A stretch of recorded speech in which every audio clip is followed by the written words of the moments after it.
helped us, psychologists. We put Harry on the couch, on the psychiatrist's couch, to try and... My fave, I'm back with my fave. I always said that I'd be back for big royal moments, big momentous moments. Let's try it.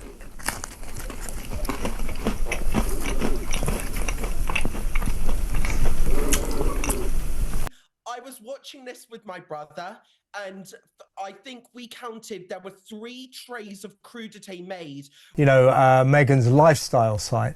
I must say, it's quite nice packaging. I'll give it... Within 5 episodes, and Wow. all of the trays today had flour sprinkles on them. Of course they did, because Meghan loves flour sprinkles. Jar of non-jam, because it's actually only allowed officially to be called fruit spread because there's not enough fruit in it. 68% have an unfavourable view of Meghan. Now, as we know, Harry and Meghan love to blame. Forget fireworks. This July 4th, Meghan gave America raspberry jam, manic clapping, and enough awkward energy to fuel 1,000 memes. But here's where it gets twisted. Was it just cringe content? Or is there a bigger game at play? Is Meghan playing the clown to distract from something far darker? Jar of non-jam, because it's actually only allowed officially to be called fruit spread. My fave, I'm back with my fave. I always said that I'd be back for big royal moments, big momentous moments. Just when the dust had settled and Meghan Markle seemed to be flying under the radar, she launched what might be her most bizarre publicity stunt yet. This wasn't just a tone-deaf moment. It was an orchestrated cringe fest that had the internet clutching its pearls and social media blowing up with second-hand embarrassment. Grab your tinfoil hats, folks, because this fruit board fiasco might not be as innocent as it seems. We put Harry on the couch, on the psychiatrist's couch, to try and work out what was going on in his head. I'm not sure he's at all sure. Meghan posted what she called easy entertaining on her new lifestyle brand's Instagram at American Riviera Orchard. A charcuterie video. But not just any video. It looked like a rejected audition tape for a failed cooking show. Decked out in a blue and white Ralph Lauren knockoff blouse, eerily similar to one Princess Kate wore just days earlier, Meghan grinned like a kid on too much Kool-Aid. In a montage of poorly lit shots, she arranged soggy crackers, oddly cut watermelon, edible flowers, and her new jam. With exaggerated jazz hands, she dropped a raspberry into the jar, licked her finger, and clapped like she'd just ended world hunger. But here's what sent the internet spiraling. Meghan wasn't just sharing a snack plate. She was staging a performance. Eagle-eyed viewers spotted that the jam label looked suspiciously handwritten, and yet identical on every jar. Viewers speculated whether it was AI-generated or mass-printed to look handmade. A comment on Instagram read, "Nothing says authenticity like machine-made handwriting and an influencer's finger in the dip." Others noted how Meghan's expression felt forced, almost too eager, like someone trying too hard to prove they're relatable, but failing spectacularly. I was watching this with my brother, and I think we counted, there were 3 trays of crudité made. Reddit, Twitter, and TikTok users couldn't unsee it. It's giving manic PTA mom energy. She's like a toddler proud of jumping an inch off the floor. Why is she licking her fingers like that and then touching the food? One TikTok creator stitched the clip with a full-blown tutorial on what not to do when pretending to host. That video alone gained 3.2 million views in 48 hours. Over on Twitter, royal commentator at UK Royal Files posted side-by-side shots of Meghan and Kate's outfits with the caption, "When you copy someone's homework and think no one will notice." The tweet racked up over 90,000 likes. Let's try it.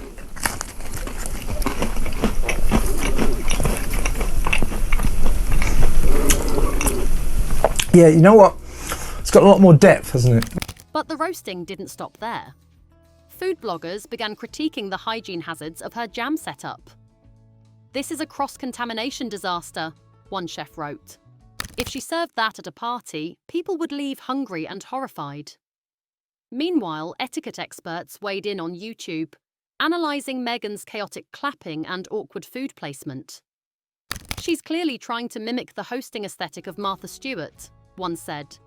But instead, it reads as chaotic brunch energy meets influencer desperation. Meme pages had a field day, branding her the charcuterie clown of Montecito. Some would say maybe I should review my behaviour, my character, and the way I'm putting myself out to the world, because I'm getting a lot of negative feedback here.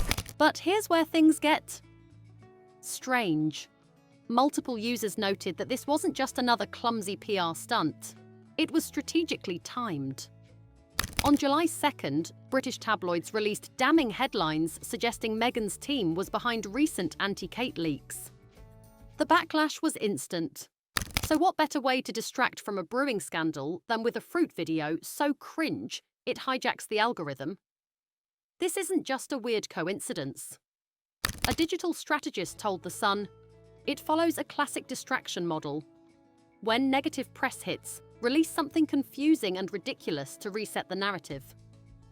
Insiders at Buckingham Palace reportedly found the timing suspicious too. One anonymous aide told The Telegraph, "It was too perfectly offbeat to be organic. She knew it would trend, just not for the right reasons." And then came the kicker. A report from a Royal Insider blog revealed that the jam featured in Meghan's video wasn't even made in California. Instead, it's white-labelled from a commercial kitchen in Illinois, fueling rumours that her homemade brand is more of a front than a function. That led to speculation. Is this a PR stunt or part of a larger deception campaign? Within 5 episodes, and all Wow. of the trays today had flour sprinkles on them. Of course they did, because Meghan loves flour sprinkles. Let's talk about the jam. Meghan's homemade Montecito raspberry spread sold out in 30 minutes. But here's the twist. It wasn't made in Montecito. A Reddit deep dive uncovered documents showing the jam was manufactured by the Republic of Tea in Illinois, 2,000 miles away from her coastal mansion. So while Meghan films herself swirling berries in her California kitchen, the real product comes from a Midwestern assembly line. Artisan, try outsourced, organic, try optics. What's more unsettling? The labelling. Sharp-eyed consumers noticed inconsistencies between the branding on Meghan's jars and the manufacturer's retail listings. Even nutrition facts appeared to be pasted on hastily, suggesting a last-minute rebrand. A food industry consultant told Business Insider, "This isn't artisanal, it's theatrical." Some speculated that this was never about jam, that Meghan was using the product launch as a soft entry into the Martha Stewart meets Goop influencer sphere, with the illusion of farm-to-table authenticity masking a corporate white label deal. And just like that, a homemade raspberry spread turned into a full-blown authenticity crisis. Was the fruit real, or just part of a bigger fruitcake? Life balance. She wants praise for taking her children to school. It's incredible. I think that she forgot. She's forgotten. That she forgot that she's never told us. Internet sleuths even dubbed the charcuterie board a culinary crime scene. Brie drowned in watermelon juice. Bread that looked like it died of boredom. A label written in her infamous chicken scratch handwriting. So bad, one user asked if it was coded. One food stylist told Page 6, "It looks like someone Googled, 'what is aesthetic?' and tried to DIY it with a hangover." But some viewers went even darker. A viral tweet compared her charcuterie layout to the floor plan of a crime scene, joking, "If cheese could scream, this board would be a 911 call." TikTok creator stitched the video and said, "This is what it looks like when fruit is held hostage." Even wellness bloggers weighed in, questioning the temperature of the dairy left out too long on set. "Is this what we're calling lifestyle now?" one wrote. And here's the kicker. Meghan wore the same blouse she flaunted at Wimbledon back when she was still riding the royal wave. Nostalgia. Or a calculated throwback to remind people she was once a duchess. Or maybe, just maybe, a visual breadcrumb for the audience to remember a version of her that no longer exists. 68% have an unfavourable view of Meghan. Now, as we know, Harry and Meghan love to blame The constant clapping. The toddler is twirling. the jazz hands. All of it felt like a fever dream. But maybe that was the point. Celebrity psychologist Dr. Eliza Hart told the Daily Mail, "There's a pattern here. Meghan presents as hyper-relatable, even silly, right before negative stories emerge. It's a strategic vulnerability. And she's not wrong."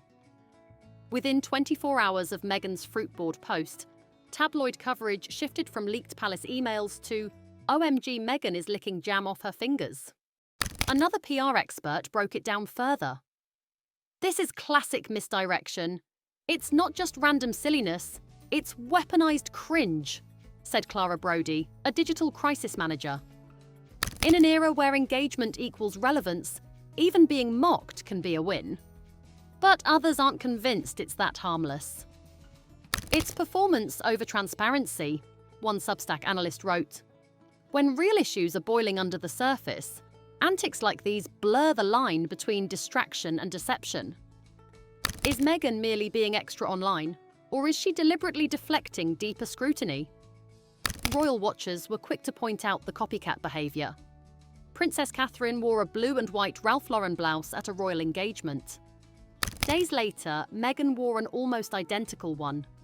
Same colour palette, same collar, same pose. It wasn't subtle.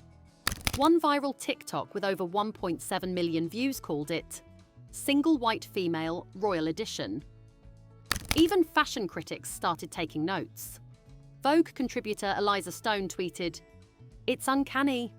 Meghan doesn't just take fashion inspiration, she reconstructs the moment." In fan forums, side-by-side shots showed Meghan mimicking not only outfits, but also gestures and camera angles.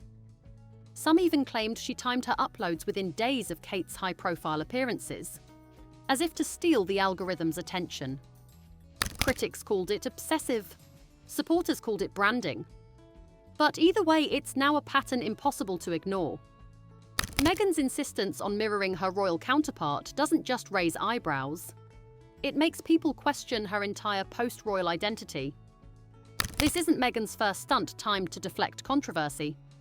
When the Spotify deal collapsed, cue the "I'm just like you" grocery store paparazzi shots. When the Archewell Foundation faced IRS backlash. Enter the backyard chicken video. And now, palace leak drama. Boom. Fruitboard. One ex-palace insider told The Times, "Every time pressure builds, she pulls a PR stunt so offbeat, it forces people to change the subject." But here's what's chilling. Some PR analysts think it's not just distraction, it's narrative control. By creating viral chaos, Meghan keeps the story in her hands. Independent journalist Sarah Hudson posted a theory that's now gained over 80,000 likes. This isn't a PR misstep, it's a reset button, every time. She creates noise to overwrite the news cycle. That level of manipulation, intentional or not, is straight out of the crisis playbook, and the internet is finally catching on. The pinky ring, the soft focus kitchen, the curated chaos. Every single element of the video felt staged. But why go to such extremes? Former friends of Meghan have said for years that she approaches life like an audition. Every moment is a performance. And this July 4th video, it was a one-woman show begging for attention. Even her signature jewellery, prominently displayed under the camera light, felt like a calculated product placement. But deeper than product plugs, people began noticing recurring tells in Meghan's body language. Her exaggerated eye widening, her repetitive, almost rehearsed laughter. A viral thread on Twitter titled, "Meghan's micro-expressions, fake or force of habit?" broke down her performance frame by frame. And what it revealed was unsettling. "This isn't a woman making jam. This is a woman making a scene," it read. So the question becomes, is this chaotic homemaker vibe just quirky branding? Or something more cunning in disguise? Reddit forums, TikTok breakdowns, even Substack newsletters have begun digging deeper into what's being dubbed Fruitgate. Is this just performative cringe? Or is Meghan hiding in plain sight?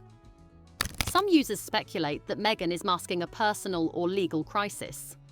One post read, This feels like a distraction from something bigger. Lawsuit incoming? More royal leaks? Her timing's always suspicious. Another user asked, why does it feel like she's trying to go viral on purpose to bury something else? And it gets murkier. The Republic of Tea, the manufacturer of her jam, has refused to confirm the production location under media inquiry, fueling more speculation. Meanwhile, a few watchdog journalists claim Meghan's team has filed copyright applications for dozens of similar jam-related products, suggesting this was never just a 4th of July stunt. It was a prelude to a lifestyle empire built on illusion. So, what's real? And what's just berry-flavoured branding? Meghan's July 4th performance was many things. Awkward, forced, painfully unfunny. But it wasn't random, it was deliberate. From the copied blouse to the outsourced jam to the over-the-top theatrics, it all felt like part of a bigger scheme. Whether she's trying to stay relevant, cover up controversy, or sell overpriced pantry items, one thing is clear. Meghan Markle has turned cringe into currency. But what do you think? Was this just a harmless attempt at influencer life gone wrong? Or was Meghan using this bizarre fruit stunt as a smokescreen for something more sinister? Let us know in the comments below. Don't forget to like, subscribe, and tap the bell for more juicy celebrity deep dives, royal drama, and behind-the-scenes breakdowns of Hollywood's most unfiltered moments. Because in Meghan's world, even jam isn't just jam, it's a headline.